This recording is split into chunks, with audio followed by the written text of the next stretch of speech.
तो मैं यहाँ पर एपिसोड स्टार्ट करने से पहले आप सभी को एक गुड न्यूज देना चाहता हूँ कि यहाँ पर हमारा चैनल मोनेटाइज हो चुका है और ये सब कुछ आपके प्यार और सपोर्ट की वजह से हुआ है और इसीलिए मैं यहाँ पर आप सभी को दिल से थैंक यू कहना चाहता हूँ और मैं आशा करता हूँ कि आप सभी लोग मुझे ऐसे ही सपोर्ट करते रहोगे और मैं आप सभी के लिए ऐसे ही वीडियोस लाता रहूंगा। और अब हम यहाँ पर बिना समय गवाए एपिसोड को शुरू करते हैं। तो हम लोग एपिसोड की शुरुआत में स्पेस अर्थ को देखते हैं जहाँ पर एक सैटेलाइट खराब हो गई थी। तो सैटेलाइट को ठीक करने के लिए वहाँ पर कुछ एस्ट्रोनॉट बाहर आकर के उस सैटेलाइट को ठीक करने लगते हैं और उसी समय हम लोग स्पेस से आते हुए 9 ब्लैक ड्रैगन्स को देखते हैं जो कि वहाँ पर कुछ चेन्स की मदद से एक ताबूत को खींचते हुए सीधे अर्थ की तरफ बढ़ रहे थे। जहाँ पर उस ताबूत के अंदर से हमें एक लड़की की आवाज आती है और वो कहती कि भाई तुम कहाँ पर हो। और उसकी ये कहती हमें यहाँ पर कुछ समय पहले का सीन दिखाया जाता है जहाँ पर हम लोग एक बहुत बड़े से पैलेस को देखते हैं और उस बड़े से पैलेस के बीचों बीच में वहाँ पर एक टूटा हुआ सा फर्नेस रखा हुआ होता है जिसके अंदर वहाँ पर आकर के एक पंख गिर जाता है। और इसके अलावा हम लोग वहाँ पर एक बंधे हुए से आदमी को भी देखते हैं जिसकी एनर्जी को निकाल करके वहाँ पर उस फर्नेस को ठीक किया जा रहा था।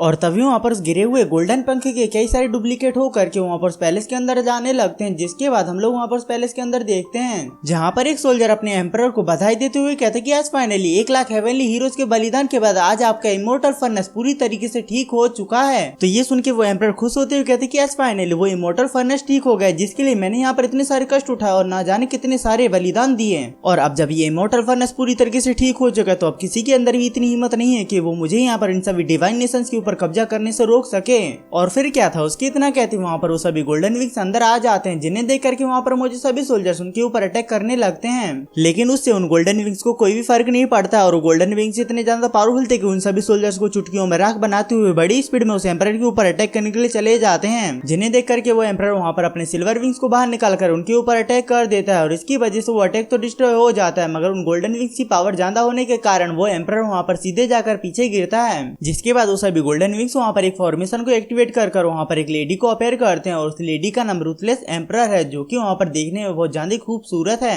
तो उसे देख करके वो एम्परर कहता है कि वो लड़की क्या तुम यहाँ पर मेरे इमोर्टल फर्नेस को लेने के लिए आई हो। जिसके रिप्लाई में रूथलेस कहती कि नहीं मैं तो बस यहाँ पर तुम्हारी जान लेने के लिए आई हूँ। तो ये सुन के वो एम्परर वहाँ पर आग बबूला हो जाता है और वहाँ पर अपनी डिमोनिक फॉर्म को एक्टिवेट करते हुए रूथलेस के ऊपर कई सारे अटैक कर देता है। लेकिन वहाँ पर रूथलेस का डिफेंस इतना ज्यादा पावरफुल था कि वो अटैक वहाँ पर उसके डिफेंस के अंदर भी नहीं जा पाते हैं और रूथलेस वहाँ पर सिर्फ अपने एक ही इशारे पर उस अटैक को तबाह कर देती है। जिसे देख करके वो एम्परर वहाँ पर अपनी सभी पावर्स को इकट्ठा करके वहाँ पर एक स्वॉर्ड बना करके रूथलेस के ऊपर अटैक करता है। लेकिन वो अटैक भी रूथलेस के डिफेंसिंग बैरियर को पार नहीं कर पाते। उल्टा रूथलेस के देखने भर से ही वो स्वॉर्ड वहाँ पर टूट जाती है जिसके इम्पैक्ट की वजह से वो एम्परर वहाँ पर छत तोड़ते हुए बाहर आकर गिरता है। और इस वजह से वो एम्परर समझ जाता है कि रूथलेस को हराना इतना ज्यादा आसान नहीं है। इसलिए वो वहाँ पर अपनी सभी पावर्स को इकट्ठा कर वहाँ पर ड्रैगन स्टोन के अंदर कैद सभी ड्रैगन्स को आजाद कर देता है और वो सभी ड्रैगन्स वहाँ पर आजाद होते ही सीधे रूथलेस के ऊपर हमला कर देते हैं जिनसे कि वहाँ पर बचने में रूथलेस को थोड़ी सी प्रॉब्लम होने लगती है। मगर रूथलेस वहाँ पर उन सभी को डॉज करते हुए बड़ी स्पीड में वहाँ पर आसमान के अंदर जाने लगती है। जहाँ पर पहुंचते ही रूथलेस वहाँ पर अपनी डिस्ट्रक्शन पावर का यूज करते हुए उन ड्रैगन के ऊपर अटैक कर देती है जिससे टकराते ही वो सभी ड्रैगन्स वहाँ पर तुरंत ही खत्म हो जाते हैं और वो अटैक वहाँ पर सीधे जाकर के उस एम्परर को लगता है। जिस वजह से वो एम्परर समझ जाता है कि अब वो यहाँ पर नहीं बचेगा। इसीलिए वो वहाँ पर रूथलेस से सवाल पूछता है कि आखिरकार तुमने ये सब कुछ किस लिए किया है। जिसके रिप्लाई में रूथलेस कहती कि बस यहाँ पर अपने भाई के बदले के लिए और ये कह करके वो उसे वहाँ पर मार देती है। और उसके मरते ही वहाँ पर रूथलेस उदास हो जाती है और उसकी आंखों से आंसू भी आने लगते हैं क्योंकि वो वहाँ पर अपने भाई के बारे में सोच रही थी जिसने कि उसे वहाँ पर वो मास्क दिया था और वो उसके साथ में खेला करती थी। लेकिन एक दिन उस एम्परर के सिपाही आकर के उसके भाई को उससे दूर ले गए थे और जबरदस्ती उसके भाई की एनर्जी निकाल करके उस फर्नेस को ठीक करने में लगा दिया था। और इस बारे में सोचते हुए वहाँ पर रूथलेस नीचे आ जाती है जिसके बाद वहाँ पर कई सारे मीटियोर्स बना करके उस पैलेस के ऊपर मीटियोर शावर करा देती है जिसकी वजह से उस इमोर्टल फर्नेस के कई सारे टुकड़े हो जाते हैं और वो पूरा का पूरा पैलेस वहाँ पर पूरी तरीके से मिट्टी में बदल जाता है। और उसके बाद रूथलेस वहाँ पर कहती कि भाई चाहे मुझे यहाँ पर लाखों सालों क्यों ना बीत जाए और मुझे यहाँ पर कई बार इनकारनेट भी क्यों ना होना पड़े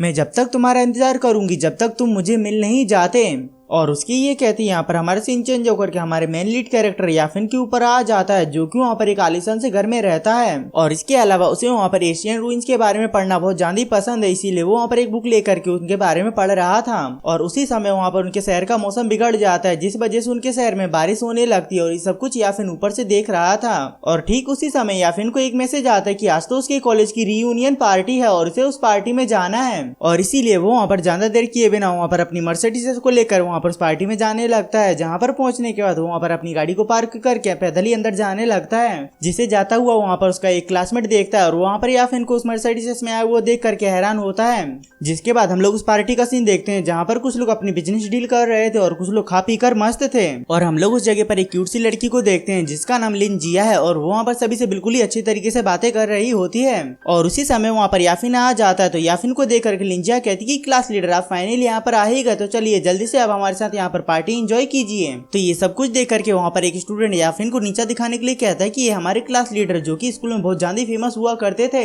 लेकिन जब से ये सोसाइटी के अंदर रहने के लिए आए हैं तब से इन्हें यहाँ पर कोई भी नहीं पूछता है। और उसके ये कहती है वहाँ पर वही क्लासमेट अंदर आ जाता है और वहाँ पर याफिन से कहता है कि क्लास लीडर क्या बाहर खड़ी हुई मर्सिडीज एस क्लास आपकी ही है। तो ये सुनकर के उन लोगों को वहाँ पर एक और मौका मिल जाता है और वहाँ पर कहते हैं कि हाँ होते हैं कुछ लोग जो कि यहाँ पर किराए पे लग्जरियस गाड़ियों को लेकर के अपनी रीयूनियन पार्टी में आते हैं। तो ये सुनकर के लिन जिया कहती कि तुम यहाँ पर इनकी बातों पर ध्यान मत दो, चलो हम पार्टी एंजॉय करते हैं। और याफिन भी उनकी बातों को इग्नोर करते हुए वहाँ पर पार्टी एंजॉय करने के लिए जा रहा होता है। लेकिन उसी समय वहाँ पर याफिन की पुरानी गर्लफ्रेंड शाओमेन उस जगह पर आ जाती है, जो कि वहाँ पर एक लड़के के साथ होती है और वहाँ पर उस लड़के का इंट्रोडक्शन उन सभी से कराती है। तो ये सुनकर के लिन जिया उससे कहती है कि तुम यहाँ पर खड़े क्यों हो, चलो जल्दी से बैठकर पार्टी एंजॉय करो। जिसके बाद याफिन जब शाओमेन को वहाँ से गुजरता हुआ देखता है तो बस देखता ही रह जाता है, जिससे हम समझ सकते हैं कि याफिन अभी भी शाओमेन को पसंद करता है। और इसके बाद यहाँ पर हमारा सीन चेंज होकर के वापस से स्पेस में आ जाता है, जहाँ पर वो 9 ब्लैक ड्रैगन्स अभी भी अर्थ की तरफ बढ़ रहे थे और उनके रास्ते में वो सैटेलाइट आ रही थी, लेकिन उन्हें किसी भी बात की फिक्र नहीं थी और वो वहाँ पर सीधे बढ़ने लगते, जिन्हें देख करके उन एस्ट्रोनॉट की हालत खराब हो रही थी और वो वहाँ पर सीधे जाकर के उस सैटेलाइट से टकरा जाते हैं, जिससे कि उस सैटेलाइट के कई सारे टुकड़े हो जाते हैं और उससे उन ड्रैगन्स को भी कोई भी फर्क नहीं पड़ता और वो सीधे अर्थ की तरफ बढ़ रहे थे,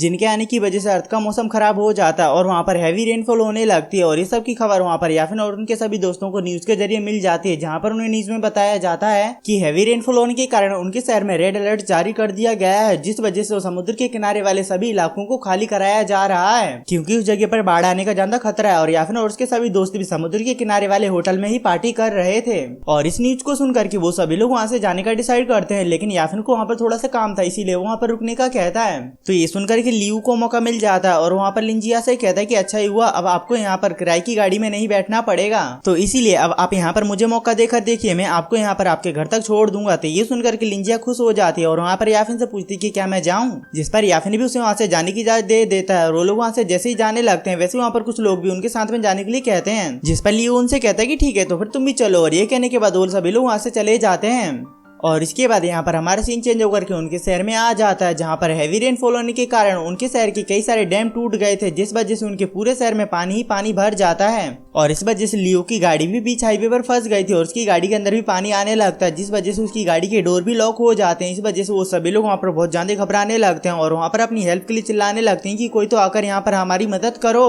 और उनकी इतना कहते याफिन उस जगह पर अपनी बोट लेकर के आ जाता है और वो सभी लोग वहाँ पर याफिन को देख करके शॉक होते हैं, जिसके बाद याफिन वहाँ पर बड़ी स्पीड में उनके ऊपर से आगे निकल जाता है। लेकिन तभी वहाँ पर याफिन की नजर उन लोगों की कार के ऊपर पड़ जाती है, इसीलिए याफिन वहाँ पर बड़ी स्टाइल से यूटर्न लेते हुए वहाँ पर उनकी हेल्प करने के लिए आता है। तो वहाँ पर याफिन को देख करके लिन जिया बहुत ज्यादा खुश होती है और वहाँ पर उससे कहती कि क्लास लीडर जल्दी से आप यहाँ पर हमें बचाइए। तो ये सुन करके याफिन जल्दी से वहाँ पर लियोन की गाड़ी का कांच तोड़ देता है और वहाँ पर उन सभी से जल्दी से बोट पर आने के लिए कहता है। तो ये सुन करके लिन जिया वहाँ पर गुस्से में आ जाती है और वहाँ पर से कहती कि जब तुम्हारे पास पहले से बोट थी तो तुमने यहाँ पर हमें पहले क्यों नहीं बताया। जिसके बाद हम लोग देखते हैं कि वहाँ पर एक बड़ा सा टोर्नेडो आ जाता है, जिसे देख करके याफिन वहाँ पर अपनी ड्राइविंग स्किल्स का यूज करते हुए उस टोर्नेडो के बाजू से वहाँ पर अपनी बोट को निकाल लेता है। जिसके आगे जाते ही वहाँ पर याफिन को और भी ज्यादा टोर्नेडो देखने को मिलते हैं, जिनमें से कि वहाँ पर अचानक से एक टोर्नेडो के अंदर याफिन की बोट फंस जाती है और उस सिचुएशन को देख करके वहाँ पर याफिन को निकलने का कोई भी रास्ता नहीं दिखता है, इसीलिए याफिन वहाँ पर अपनी बोट की पूरी फुल पावर यूज कर देता है और इस वजह से याफिन की बोट वहाँ पर एक उड़न खटोला बन जाती है। लेकिन थोड़ी देर में उसका उड़न खटोला कुछ माउंटेन्स के बीच में जाकर क्रैश हो जाता है और उसके ऊपर वहाँ पर कई सारे पत्थर भी गिर जाते हैं।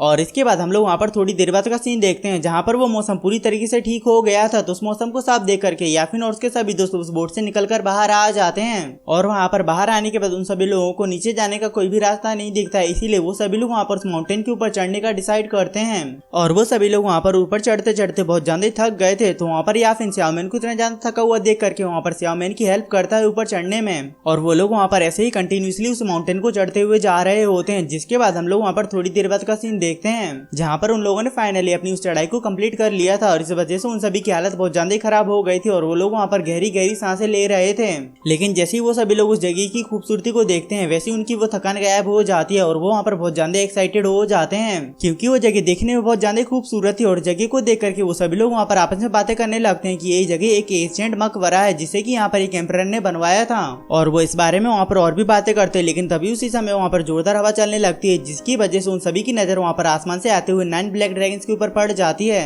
जिन्हें देख करके वो सभी लोग वहाँ पर और भी ज्यादा एक्साइटेड हो जाते हैं और कहते हैं कि देखो वो सभी 9 ड्रैगन्स हैं। तो उन्हें देख करके याफिन कहता है कि ये कोई खुश होने की बात नहीं है क्योंकि वो सभी लोग यहीं पर ही आ रहे हैं, इसलिए जल्दी से भागो यहाँ से। तो ये सुन करके उन सभी लोगों में वहाँ पर भगदड़ मच जाती है और वो सभी 9 ब्लैक ड्रैगन्स भी वहाँ पर बड़ी स्पीड में उस माउंटेन से टकरा जाते हैं जिसकी वजह से वहाँ पर धूली धूल हो जाती है। और इसी के साथ ही में हमारा एपिसोड यहीं पर ही खत्म होता है। और अगर ये वीडियो आपको एंजॉयबल लगा हो तो प्लीज लाइक शेयर कमेंट और चैनल को भी सब्सक्राइब जरूर कर लीजिएगा ताकि मैं ऐसे ही वीडियोस आप सभी के लिए लाता रहूं।